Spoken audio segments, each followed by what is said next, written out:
Poisoned by the U.S. Navy on Treasure Island in San Francisco Bay. A toxic tour of Treasure Island's Navy warfare schools on Friday, November 15, 2024. The tour was sponsored by Bradley Angel, Executive Director of Greenaction for Health and Environmental Justice. He was accompanied by his team, Skylar Sekulis, Camila Elam, Shirlitha Holmes Box, and Carol Harvey, investigative reporter and tour guide. What a beautiful group of people is in this car. That's amazing. We're driving to the top of Yerba Buena Island. Look at these views. This is what we're here for. I want to show you Treasure Island all spread out in front of you from up here. Here's Treasure Island from the top of Yerba Buena Island. Bradley asked the key question. How did the radioactive contamination get here? Didn't they intentionally contaminate Treasure Island to train the sailors? They did it because they weren't paying attention. Okay. But wait a minute. Bradley, in retrospect, you're right on target. The Navy did intentionally contaminate Treasure Island and expose sailors to radiation so they could operate the schools. The Navy also contaminated Treasure Island and poisoned the sailors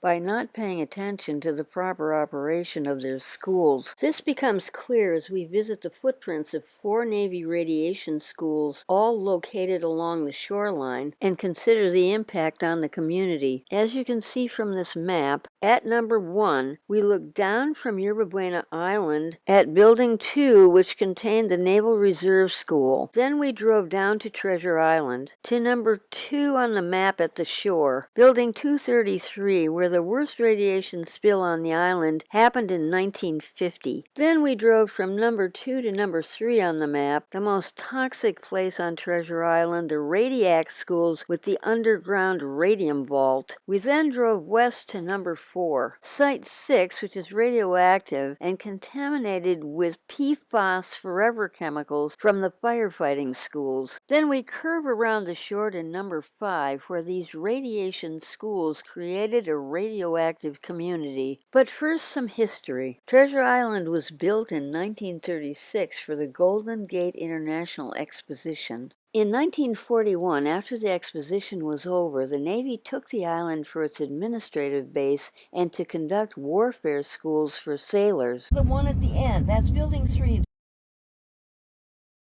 The one ahead of it is Building 2.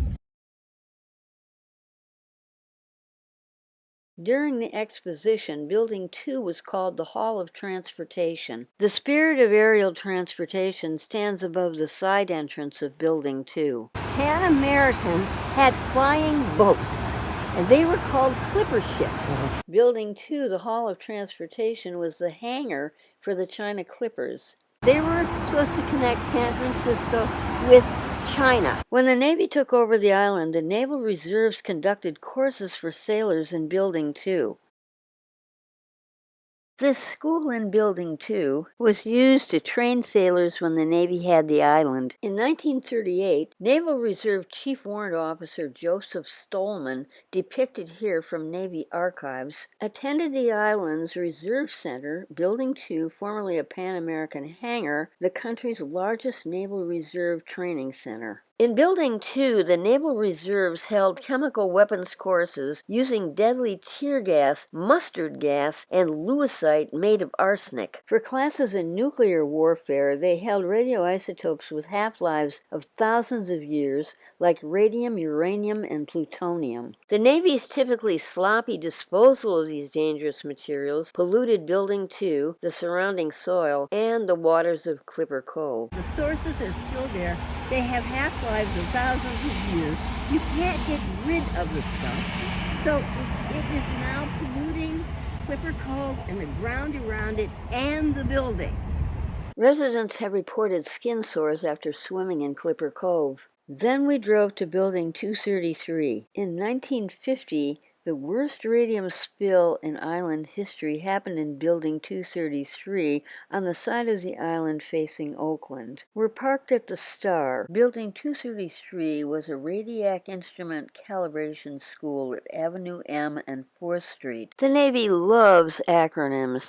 RADIAC is a Navy acronym for Radiation Detection, Indication, and Computation. In the RADIAC schools, instructors train students in instrument maintenance and calibration. This is Building 233 from the 4th Street side, just before it was demolished in 2011. The footprint of Building 233 is behind this metal fence. In 1950, there was a lab there where they were teaching sailors how to handle radiation, and they had radiation salts in tubes in this lab, and somebody broke a tube and it all went out on the floor. They tracked it over here under these trees, which was the parking place for cars. They walked it across the island, and they drove the radiation across the bridge to San Francisco. In 1951, the Navy put 200 barrels of radioactive waste from Building 233 on the USS Independence and sunk it at the Monterey Bay Marine Sanctuary near Half Moon Bay. Next, we drove west on Avenue M to the most toxic RADIAC school footprint on Treasure Island. Following the arrows to the right on this map, we drove from Building 2 to Building 233 to the RADIAC schools at the top of the map. The RADIAC schools consisted of 3 buildings. Building 342 on the left, a classroom. Building 344 in the middle, a radium vault. And Building 343 on the right, another classroom.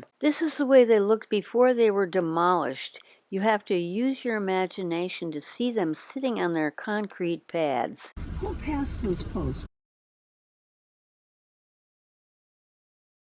Pull up there. Park right here.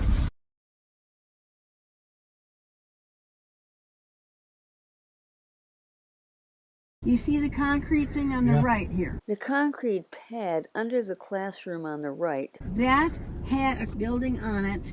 It was a school for sailors where they taught them how to use something called check sources. Check sources are little pieces of equipment with radiation in them that you can use to measure the radioactive level in other equipment. Okay, they were teaching these sailors how to use them in the building on the right that isn't there anymore. Look toward the bar fence and you'll see another strip, another classroom. I walked into it. I've been inside it. I walked behind it. It was another classroom where they're doing the same thing. Right in the middle, they sunk what they called a radium vault 50 feet below the ground, concrete walls 1.5 feet thick. That was there in 2019. I videoed it. I nearly went into it, but I didn't want to go in there because they were holding cesium-137 sources, plutonium, and a lot of sources that they never told us about. In this vault, where they were protecting people from it, it was a concrete box, essentially, 50 feet below ground. There were steps going down to it with a padlock on the door. They dug that up, got rid of it. I came out here repeatedly and videoed it. There were homeless people living in the vault. Yeah, I remember that. It took them 2 years to beat in the top of that vault. This photo, shot in 2019, shows another failed attempt to beat in the top of the underground radium vault, Building 344 on Avenue M. We're looking through rebar sticking out of the hole at the top of the vault at tagging done by people who didn't know it was radioactive. Bradley visited in 2017. Building 344 was in the process of being demolished in 2019. That building was here when I was here. Yes. Right. Yes, it was. You showed me, yeah. You remember that? Yeah. That footprint is radioactive today.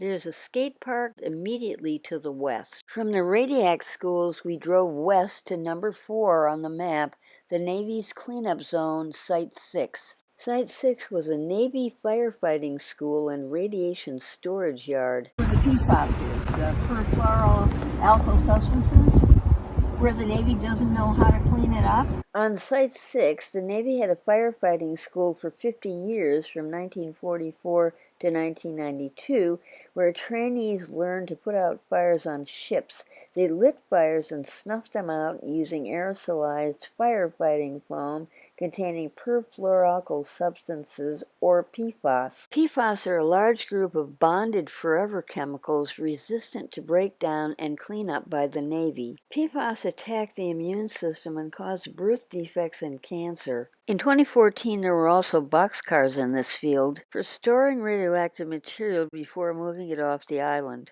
They were taking all the radioactive dirt and stuff and putting it in these cars and storing it in that field. So that field is radioactive. In the distance you can see Austin Hall, where the Navy held firefighting classes. This is Austin Hall on Site 6 in 2014. The Navy held firefighting classes here and stored radiation sources in this building. The building stands today in 2024. Next we drove to number 5 on the map, the radioactive community facing Alcatraz, Angel Island, and the city of San Francisco. People here live with radiation under their residences and all around them. Right in here is where I saw, because there were signs on the fences, like 10, 15 feet from the building, right? So from people's windows, back doors, and this was the radioactive cleanup area where I took the pictures. In 2017, Bradley Angel, Greenaction director, took photographs to document the proximity of Treasure Island residents' homes and backyards to radioactive cleanup zones. These photos Bradley took show that people were living right next to cleanup zone fences with yellow radiation signs on them. Here you can see the yellow radiation signs on the fence and a vehicle working behind the fence in the cleanup zone. They found radiation on that one right there. In 2014, the Navy evicted 24 families from this 1205 Bayside Drive townhouse after discovering it was radioactive. Then they erected a fence around it, which put it inside a radiation cleanup zone. Moving to the next townhouse down the street, in 2019, the Navy removed a basketball-sized clump of radioactive soil from under the front step of this address,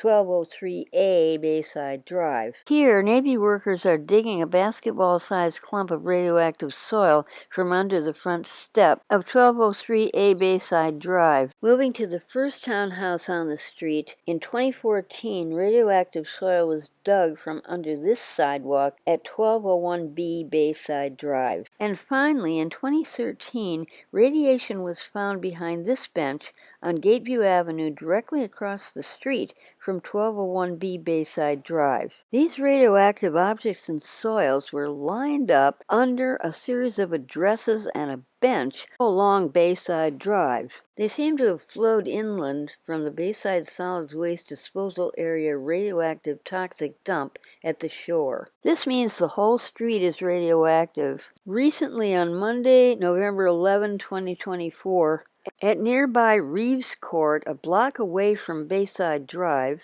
a resident used his cell phone to video 2 men waiting in the parking lot while a woman scanned with a Ludlam radiation measuring wand the footprint where the 1126 Reeves Court townhouse once stood. In 2024, they're still searching for radiation on Treasure Island. This raises 2 questions. How much radiation still pollutes Treasure Island soil? And does this recent scanning mean the Navy confesses they have failed to take it all out? Noting the multiple radiation exposures, Shirlitha asked, Well, how come they don't evacuate the whole area? Great question, Shirlitha. Shouldn't they evacuate all of Treasure Island? Tour Carol Harvey, video Skylar Sakulis and Carol Harvey, research James Pepper and Carol Harvey.